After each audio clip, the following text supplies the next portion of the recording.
बिस्मिल्लाहिर्रहमानिर्रहीम सल्लल्लाहु अला हबीबिही सय्यदिना मुहम्मदिन व आलिही व अस्हाबिही वसल्लम।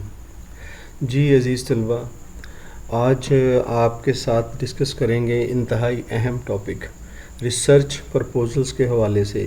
ये क्वेश्चन जो है आपके एग्ज़ाम में अक्सर जो है वो आता है, बहुत इम्पॉर्टेंट क्वेश्चन है, लिहाजा इसको अच्छी तरीके से देख लें। बड़ी आसानी से, आसान तरीके से आपको इसमें समझाया गया है। तो जी रिसर्च प्रपोजल्स, आपको पता है कि प्रपोजल्स जो हैं बेसिकली 2 टाइप्स की होती हैं। एक सेल्स प्रपोजल्स होती हैं, बिज़नेस प्रपोजल जिन्हें बोलते हैं, और दूसरी जो है एकेडमिक प्रपोजल्स होते हैं जिन्हें हम रिसर्च प्रपोजल्स भी बोलते हैं। तो आज हमारे टॉपिक जो है वो रिसर्च प्रपोजल्स पे है। तो जी रिसर्च प्रपोजल्स को भी हम देखेंगे इंशाल्लाह। उनकी डेफिनेशन, इसकी डेफिनेशन जो है उसको पर नज़र होगी, आपको समझाएंगे। फिर इसका मकसद क्या होता है और इसको लिखने के लिए आपको किन किन मराहल में से गुज़रना पड़ता है, इस पर भी बात होगी। चलें जी शुरू करते हैं, बिस्मिल्लाह करते हैं। सबसे पहले हम इसके डेफिनेशंस और इसके जो की पॉइंट्स हैं उसको ज़रा देख लेते हैं कि मेजर नकात क्या हैं समझने के लिए।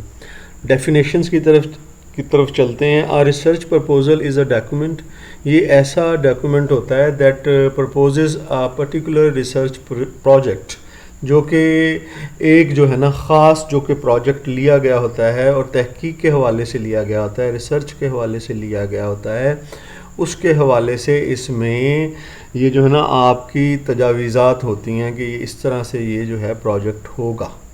और क्योंकि हम रिसर्च प्रपोजल को देख रहे हैं तो इसलिए ये आम तौर पर एकेडेमिया का मतलब होता है कि आपकी एजुकेशन के मुतल्लिक़ होता है, और साइंसेस या फिर साइंस की किसी टॉपिक के हवाले से कोई ख़ास पर्टिकुलर टॉपिक जिसमें कि आप कोई रिसर्च अंजाम देंगे, उस हवाले से ये होता है। और इसमें आपने क्या इंटेंड करते हैं, क्या सोचते हैं कि क्या आप कहना चाह रहे हैं to get funding from an institution, कि आपकी कोशिश होती है क्योंकि रिसर्च प्रोजेक्ट्स जो हैं ये इनमें काफ़ी पैसे लगते हैं, तो ज़ाहिर है किसी ऑर्गेनाइजेशन से इसको फ़ंड करवाया जाता है, फिर ही अच्छा प्रोजेक्ट जो है वो आप अकम्प्लिश कर सकते हैं, उसकी तकमील कर सकते हैं। और जी इसके लिए जो है ना अगर आप रिसर्च करना चाह रहे हैं तो typical research proposal addresses a range of points, ये जो कुछ पॉइंट्स हैं इन हवाले से आपको उसमें ख्याल रखना पड़ेगा जो है आपकी रिसर्च प्रपोजल है। अब जी पहला नुक्ता क्या है, रिसर्च प्रपोजल में आप किसी टॉपिक, उसको हम क्वेश्चन भी बोल लेते हैं, उसको आपको देखना होगा कि ये है जी मसला, असल में ये है जी क्वेश्चन, जिसका ये है क्यूरी, ये है इन्वेस्टिगेटिंग पॉइंट जिसका कि आपने जवाब देना है। That the propose research seeks to answer, कि ये प्रॉब्लम है और इसका मैं जवाब दूंगा। ये आपके पास पहले होना चाहिए कि किस टॉपिक पे आप रिसर्च करने जा रहे हैं, उसको आप रिसर्च क्वेश्चन भी बोलते हैं। नंबर 1 ये चीज़ होनी चाहिए। और जी इसका की पॉइंट क्या है, आगे चलते हैं। की पॉइंट में नंबर 2 पे the data and methods that will be use to answer, कि ये जी टॉपिक है और किस तरीके से, कहाँ से आप डाटा कलेक्शन करेंगे और इस क्वेश्चन का, इस टॉपिक के हवाले से इंफॉर्मेशन देंगे, इस क्वेश्चन का जवाब जो है आप जो है देंगे, कहाँ कहाँ से ये डाटा लिया है जो कि आप प्रूव कर रहे हैं अपने इस टॉपिक को, ठीक है ना, ऑडियंस के लिए। तो ये जी डाटा और मेथड्स जो हैं ये है आप बताएंगे, ठीक है जी। इसके बाद थर्ड पॉइंट पे आपने इसमें क्या कि आप कितना टाइम लेंगे और इस पे खर्चा वगैरह, आपका फाइनेंशियल कॉस्ट जो है वो कितनी होंगी, जो आपने रिसर्च कर रहे हैं, रिसर्च क्वेश्चन जो कि आपने प्रपोज कर लिया है उसमें टाइम कितना लगेगा और उसमें आपके पैसे कितने लगेंगे, ये भी जी की पॉइंट है इसमें। इसके बाद 4th नंबर पे क्या इस पॉइंट के हवाले से पहले से कोई रिसर्च हुई है या नहीं हुई, ये आपने देखना है। The prior research in the field वो भी आपने प्रेजेंट करनी है, ताकि आपके इस पॉइंट की एलेबोरेशन में आप जो है दूसरे को ये समझा सकें कि ऑलरेडी ये रिसर्च डन है और उस रिसर्च में ये फर्दर इजाफा है जो जिस क्वेश्चन को आप आंसर कर रहे हैं वो। आगे चलते हैं जी। और इसके अलावा ये जो पोटेंशियल बेनिफिट्स क्या होंगे, ये जी रिसर्च प्रोजेक्ट जो है चला रहे हैं तो इसके हवाले से क्या फ़ायदा होगा इंसानों को, इसमें क्या चीज़ जो है इजाफी मिल जाएगी आपके इस नॉलेज गिविंग से, इस रिसर्च के टॉपिक के हवाले से। जब इसका टॉपिक आप आंसर कर रहे हैं तो पोटेंशियल बेनिफिट्स इसमें किसी कंपनी के बिजनेस के हवाले से या किसी हवाले जिस हवाले से ये है, यहाँ पर ये एकेडमिक्स के हवाले से है, तो ये जी इससे फ़ायदा मिलेगा। प्रीवियस नॉलेज में ये एडिशन होगा, इसको हम देखेंगे। अब जी फर्दर आगे बढ़ते हैं। अभी हम डेफिनेशंस और की पॉइंट्स को ही कंक्लूड कर रहे हैं।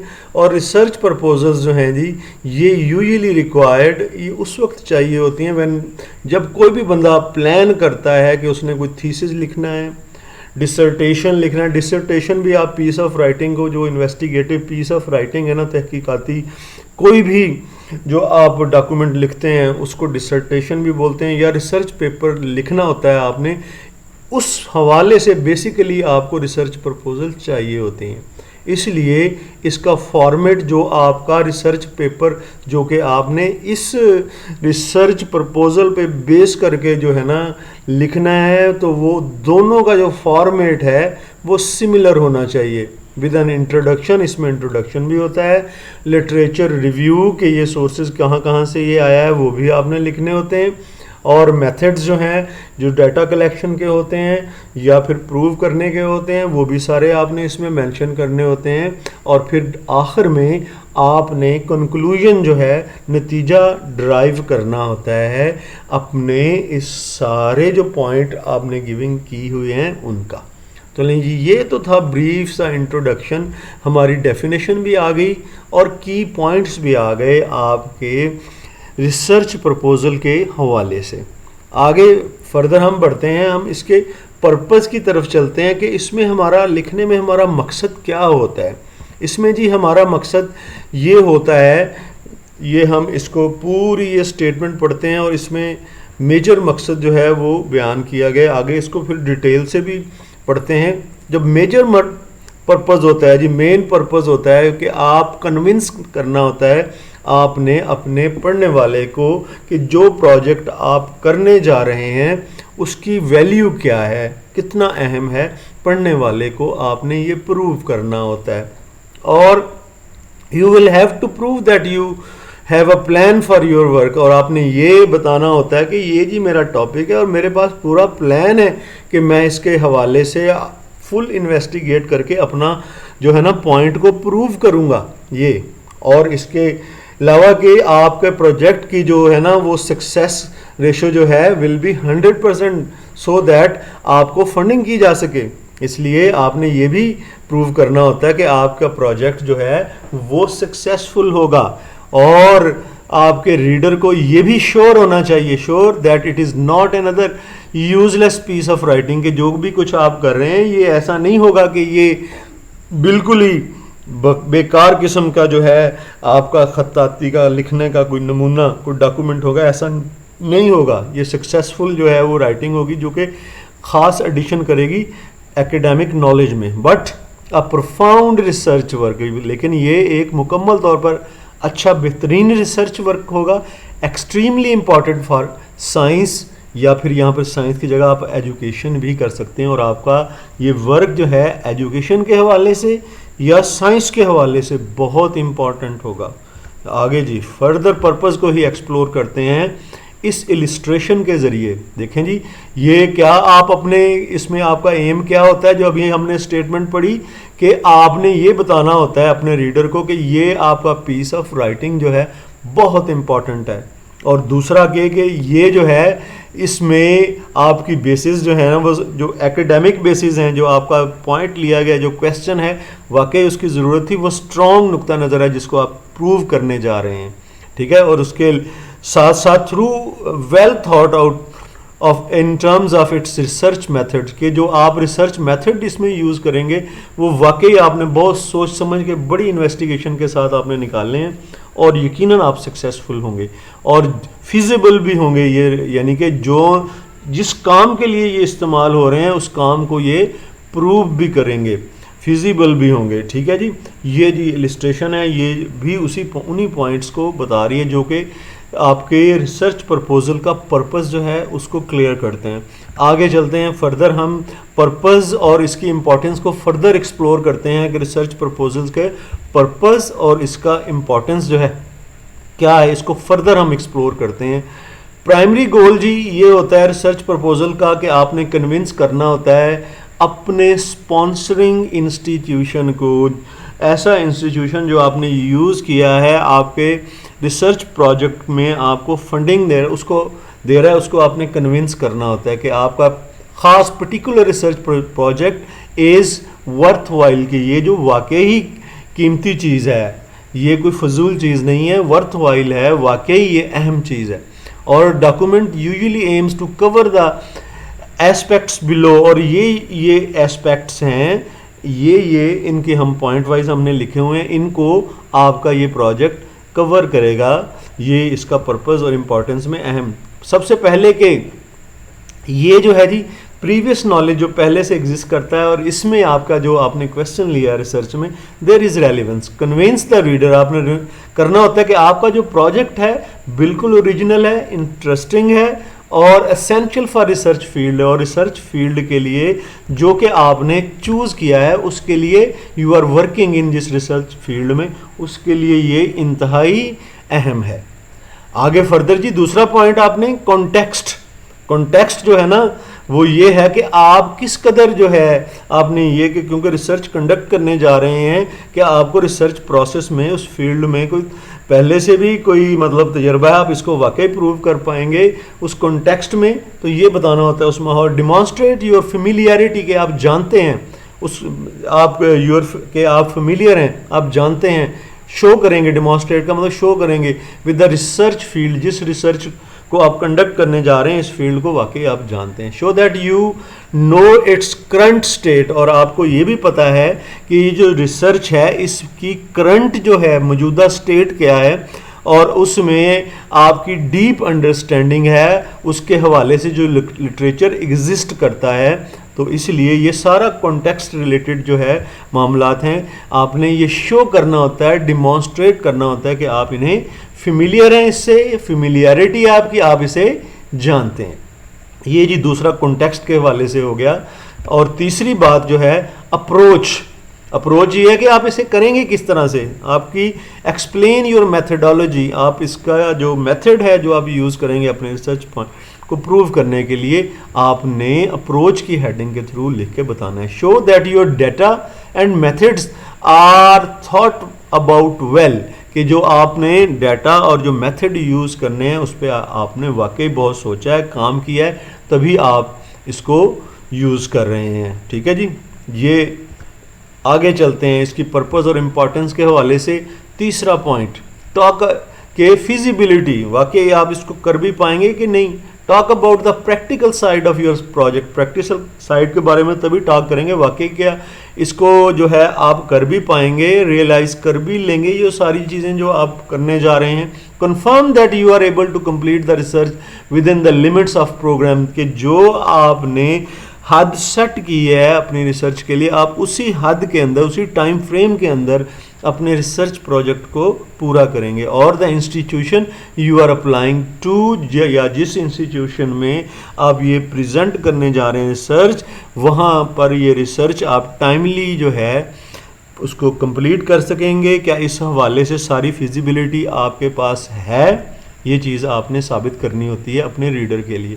अब जी ये तो हो गया आपकी इम्पोर्टेंस और पर्पस। अब इसमें से निकल के अब हम उन स्टेप्स की तरफ आते हैं जो कि रिसर्च प्लान, जो रिसर्च प्रपोजल है उसको जब आप बना रहे होते हैं तो आपको 10 ये जो अहम स्टेप्स हैं इनमें से गुजरना पड़ता है। उन स्टेप्स को हम 1 by 1 देख लेते हैं। सबसे पहले स्टेप 1 के डिटर्मिन योर एरिया, कि आपने पहले ये फील्ड सेलेक्ट करना है कि इस किस फील्ड में आपने रिसर्च करनी है। अपना देखें अपने आप को, अपने नॉलेज को, और फील्ड आपने सेलेक्ट करना है। जाहिर है जिस फील्ड में आपने स्टडी की, जिसमें आपको अथॉरिटी है, वो फील्ड जो है वो आप सेलेक्ट करेंगे।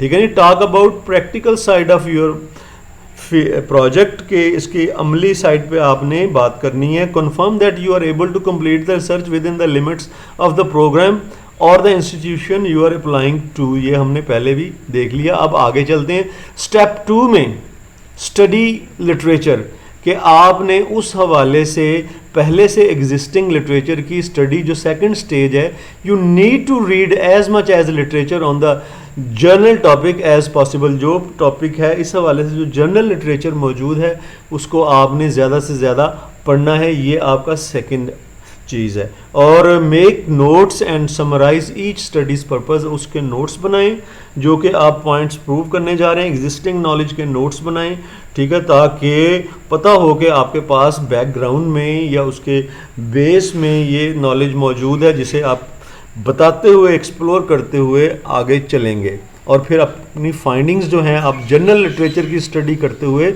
वो भी आप लिखेंगे। इसमें थर्ड स्टेप क्या है जी? Find the gap in the literature. ये जो एग्जिस्टिंग नॉलेज है उसमें कहाँ कहाँ गैप था और जिसमें कि आप काम करके अपनी रिसर्च जो है वो कंप्लीट करेंगे और आपकी रिसर्च की अहमियत भी तभी जो है वो सामने आएगी। The purpose of the previous step is to determine what studies have already been done. ठीक है ना। इसमें हम वही पढ़ेंगे कि स्टडीज़ इसके हवाले से कौन सी की जा चुकी हैं। On the subject of research proposal पे आइडेंटिफाई एनी ऑब्वियस गैप, और हम देखेंगे क्या उसमें कोई गैप्स मौजूद हैं। लिटरेचर को हम पढ़ेंगे। तो इसके बाद find where you can add to the, और आपने देखना है कि वो गैप कहाँ पे मौजूद है जहाँ पर आपने एग्जिस्टिंग नॉलेज में आपने अपना नॉलेज जो है रिसर्च जिस पे कर रहे हैं वो आपने उसमें पुट करना है। थर्ड स्टेप ये होगा। फोर्थ स्टेप हमारे पास होगा मेक अ पर्पस स्टेटमेंट। उसके हवाले से आपने एक स्टेटमेंट देनी है, इंट्रोडक्शन देनी है, जिसे एग्जेक्टिव समरी भी कहते हैं, वो बनाएंगी जी। ये काम है, उसको कंसाइजली आप लिखेंगे। The purpose of research proposal is to sell idea. आपने एक आइडिया जो है वो असल में बेचना होता है टू द फंडिंग एजेंसी, वो जो आपको फंडिंग कर रहे हैं उनको। और इस स्टेज पर the task is to explain why you are investigating this topic. आपने बताना होता है कि ये आप टॉपिक क्यों इन्वेस्टिगेट कर रहे हैं और what you propose to do, और आप इसे क्या करना चाहते हैं असल में, and why others should be interested in your research, और दूसरे आपके इंटरेस्ट में क्यों इंटरेस्ट लें, ये आपने प्रूव करना होता है और ये आपने उस स्टेटमेंट में लिखना होता है concisely. This is called a purpose statement. इसको आप पर्पस स्टेटमेंट कहते हैं। ये तो थर्ड स्टेप, बल्कि फोर्थ स्टेप था। अब फिफ्थ स्टेप में हमारे फार्मूलेट अ क्वेश्चन, वो जो टॉपिक है अब उसकी सिलेक्शन है कि जिस पे आप पर्टिकुलरली रिसर्च करने हैं, यानी कि ये आपका टाइटल है, वो क्वेश्चन है, वो क्या है, हाइपोथेसिस है आपका, वो आपने बताना है। नेक्स्ट यू शुड क्राफ्ट, आपको बनाना है एक रिसर्च क्वेश्चन या हाइपोथेसिस, ठीक है ना, एक नज़रिया, एक सोच जिस पे आप काम करेंगे फॉर योर स्टडी, अपनी स्टडी के लिए। रिसर्च हाइपोथेसिस डिटरमिन, ये जो हाइपोथेसिस है व्हाट यू विल इन्वेस्टिगेट, ये बताएगा कि आप ये इन्वेस्टिगेट करने जा रहे हैं। What you expect to find in your study, और ये जो है चीज़ आप इसको फाइंड आउट करेंगे अपने स्टडी में, ठीक है ना। वो टॉपिक यानी कि प्रूव क्या करने जा रहे हैं ये। They are your supposed answer, असल में वो आपके आंसर्स होंगे टू द रिसर्च क्वेश्चन, जो कि रिसर्च के लिए आपने क्वेश्चन रेज किया है, जो टॉपिक उसका ये आंसर होगा, ठीक है। ये आप लिखेंगे फिफ्थ में। आगे सिक्स स्टेप में आप क्या है जी, आपने उसका इंट्रोडक्शन लिखना है, ये सारी चीज़ों को बेस करते हुए, ठीक है ना। एक स्टेटमेंट लिखनी है, इंट्रोडक्शन लिखना है, ठीक है। Research proposal introduction should include the components that you created in the previous stages. जो आपने प्रीवियस स्टेजेस में आपने लिटरेचर व्यू किया, आपने उस हवाले से जो है ना सारा फील्ड का सिलेक्शन किया, जो सारा आपने वो हाइपोथेसिस जो है वो बनाया, वो सारा कुछ जो है ना आपने अपने इंट्रोडक्शन में लिखना है। आ प्रॉब्लम स्टेटमेंट और समरी ऑफ लिटरेचर, जिसमें आप गुजर चुके हैं, और अ concise description of the gap, और ये जो गैप मौजूद था जिसमें कि आप रिसर्च कर रहे हैं उसको फिल करने के लिए वो पॉइंट आपने बताना है। आप पर्पस स्टेटमेंट भी आपने इसके अंदर जो आपने बनाई थी वो भी आपने मेंशन करनी है। रिसर्च क्वेश्चन, और आपने रिसर्च क्वेश्चन के बारे में ये एग्जेक्टिव समरी भी इसको बोलते हैं, ताकि जो भी आपकी रिसर्च प्रोजेक्ट को देखना चाहे तो सिंपली इस रिसर्च प्रपोजल के इस हिस्से को देख ले तो उसे सारे का आइडिया हो जाता है। इसमें पूरी चीज़ें जो हैं वो कैप्सूल में जैसे बंद की होती है ना मेडिसिन, ऐसे ही समझ लें कि ये भी एक कैप्सूल जो है स्टेटमेंट होती। आगे चलते हैं जी। आगे स्टेप 7 पे आप क्या करेंगे, आपने इसकी इंट्रोडक्शन समरी लिखने के बाद आपने उन मेथड्स के बारे में बताना है जो कि आप अपने रिसर्च में यूज़ करेंगे। In method section you should outline the procedure बताएंगे, ठीक है ना, मेथड बनाएंगे। You plan to follow to complete the propose study, ये जो आपकी स्टडी है उसको कंप्लीट करने के लिए इन मेथड से, इन चीज़ों से आप गुजरेंगे, वो आपने यहाँ पर स्टेप नंबर 7 में आपको याद होना चाहिए। ये उस हवाले से है। द सेक्शन जनरली इंक्लूड्स, इस सेक्शन में क्या होता है जी, explanation of your research design, आपने रिसर्च को किस तरह से डिज़ाइन किया है, किस तरीके से आगे लेके चलना है, यानी कि वो आपका मेथड्स जी। And some information on the data collection process, यानी कि जो रिसर्च के हवाले से आपने डाटा जो है उसको जमा करना है, कलेक्शन, उसके बारे में आप इंफॉर्मेशन देंगे कि डाटा कैसे कलेक्ट करेंगे। आगे चलें जी। 8th स्टेप में क्या है, डिस्क्राइब योर रिसर्च डिज़ाइन, ठीक है।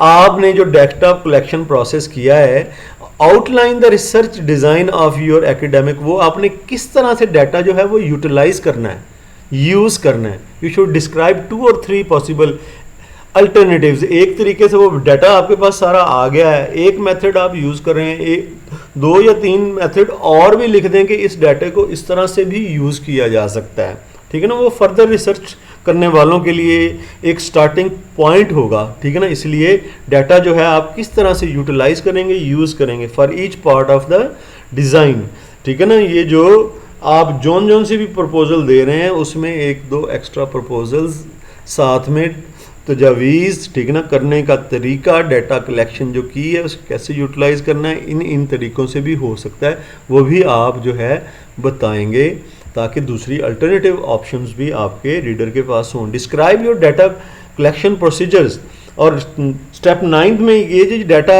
आपने जो कलेक्ट किया है किस तरीके से कलेक्ट किया है, किस सोर्स से कलेक्ट किया है, ठीक है, ये भी आपने मेंशन करना होता है। In this section describe how you are going to collect your data, किस तरह से आप अपना डाटा कलेक्ट करेंगे। Explain scheme of analysing the collected data, और आप इस डाटा को कैसे सॉर्ट आउट करेंगे ये बताएंगे। एंड रिपोर्टिंग द रिजल्ट्स, और फिर आप इससे रिज़ल्ट कैसे रिपोर्ट करेंगे ये चीज़ भी आपने बतानी है। यानी कि डाटा कलेक्शन का प्रोसीजर और उसे कैसे यूटिलाइज करना है, पहले नुक्ते से मिलता जुलता है ये, लेकिन कलेक्शन का प्रोसेस है उसके हवाले से है, ये भी आपने लिखना है। और फिर प्रूव करना है कि इससे रिज़ल्ट जो है इस तरह से मैं निकालूंगा, यानी कि किस तरह से यूज़ में लाऊंगा। कलेक्शन और use of your data. Provide a timeline, ये बड़ी इंपॉर्टेंट है जी। बजट और टाइमलाइन ये कंपलसरी पार्ट होता है हर रिसर्च प्रोजेक्ट का, कि आपने देना होता है कि it within this frame of time I would be able to complete my this research work, ये बड़ा ज़रूरी होता है। क्या जी, on the final stage you need to give some information on the estimated budget, इसमें budget क्या लगेगा, पैसे कितने लगेंगे और इसका शेड्यूल क्या होगा, ठीक है जी। अब आपकी रिसर्च का उसकी टाइमिंग कितने पीरियड में कंप्लीट होगी। ये तो थे जी 10 स्टेप्स जो कि आपके रिसर्च के हवाले से हैं। और आपने एक बात याद रखनी है जाते जाते, रिमेंबर, क्या रिमेंबर, चंद स्टूडेंट्स जो हैं, फ्यू स्टूडेंट्स, और वो जो है रिसर्च प्रपोजल की इम्पोर्टेंस को उतना नहीं ले रहे होते, फुली उसको नहीं।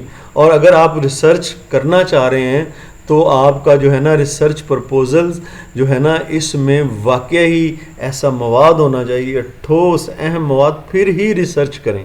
अगर आपने पूरा वेल प्लान्ड तरीके से ये काम नहीं किया तो रिसर्च कंडक्ट करना चाहिए ना, ये आपके लिए बेकार है। अगर आपने low quality of research proposal बनाई है, may be the reason of इसका वजह होगी कि आपकी रिसर्च जो है वो स्टार्ट ही नहीं हो सकेगी, आपको कोई एक्नॉलेज नहीं करेगा और ना ही आपको कोई ये जो है कंसेंट देगा कि ये आप इस जो है ना रिसर्च को एग्जीक्यूट कर लें। इसलिए आपको जो भी काम करना है डेडिकेशन से करना है, ठीक है ना, और वाकई उसकी ज़रूरत थी ये सारे पॉइंट्स प्रूव करते हुए करना है, फिर ही आपकी रिसर्च जो है वो जो है ना शुरू हो सकेगी, कमेंस हो सकेगी, फिर ही आप आगे बढ़ सकेंगे। जी, मुझे आपने स्टूडेंट्स दुआओं में याद रखना है, मैं आपके लिए दुआगो हूँ। इंशाल्लाह आपके लिए ऐसे ही अहम लेक्चर्स लेके हाज़िर खिदमत होते रहेंगे। फ़ी अमानिल्लाह, अल्लाह हाफ़िज़।